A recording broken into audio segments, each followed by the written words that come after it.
Welcome to the deep dive. Today we're tearing into Omega XL, the supplement you see advertised everywhere on TV, and specifically that huge claim being 20 times more potent than regular fish oil. Yeah, that 20 times more potent line. It's catchy. Apparently got 50 million people watching those infomercials. So our mission today is to really look past that, ignore the hype, and get into the actual lab findings, the research. And the real cost versus what you actually get. Right, exactly. The truth for you, the consumer. Okay, so let's start with their main selling point. They talk about PCS 0524, this extract from the New Zealand green-lipped mussel. Right, they position it as this revolutionary technology, supposedly absorbs way better. And that's the justification for the price tag, which is pretty steep, 70, maybe even $100 a month. Yeah, about 10 times what you'd pay for standard fish oil. And honestly, that's the first big red flag for me. How so? Well, for something priced that high, the actual clinical research on PCS 0524 is, well, it's wildly inconsistent. Inconsistently. Like, you'll find some peer-reviewed studies showing maybe modest improvements for joint pain. Right. But then right alongside them, you find other studies showing literally zero benefit compared to just olive oil. An olive oil placebo. Wow. Okay. Yeah. So not exactly overwhelming proof of superiority. And this seems to be where the marketing really starts to clash with the data.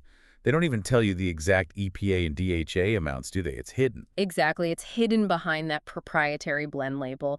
That lack of transparency is a major issue. You can't compare it easily. And that matters because independent labs have tested it. Consumer Lab, for example. What did they find? Well, this is where it gets kind of absurd financially. They found each serving only contains about 300 milligrams of usable omega-3s. 300 milligrams. That sounds Yeah. tiny, especially compared to standard fish oil. It is tiny, a fraction of what you get in many cheaper options. And critically, how does that 300 milligrams stack up against what studies show you actually need for, say, joint health benefits?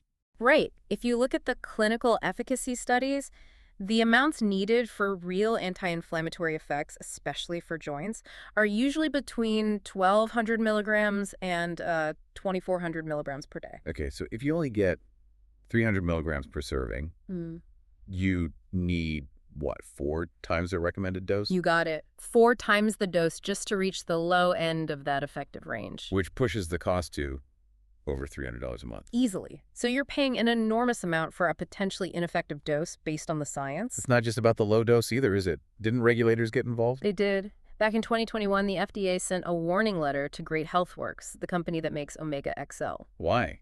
Was it the issue? The FDA flagged them for making drug claims on their website, basically saying the supplement could treat diseases.